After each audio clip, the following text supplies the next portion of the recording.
எல்லாவற்றுக்கும் மேலாக ஒன்னே ஒன்று சொல்றேன், சாத்தான் முகத்துல கரிய பூச. எப்படின்னா, அவன் நினைச்சான் தேவனுக்கு மேலாக என் சிங்காசனத்தை உயர்த்துவேன், தேவனுக்கு மேலாக என் சிங்காசனத்தை உயர்த்துவேன் அவன் நினைச்சான்.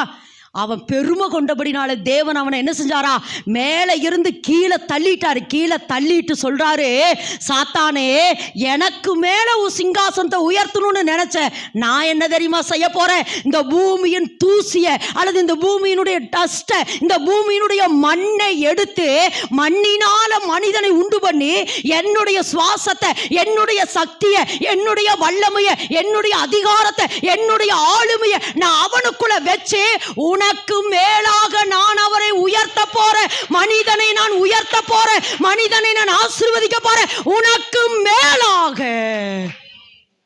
அதனால்தான் எபிரேயர்ல வாசிக்கிறோம்,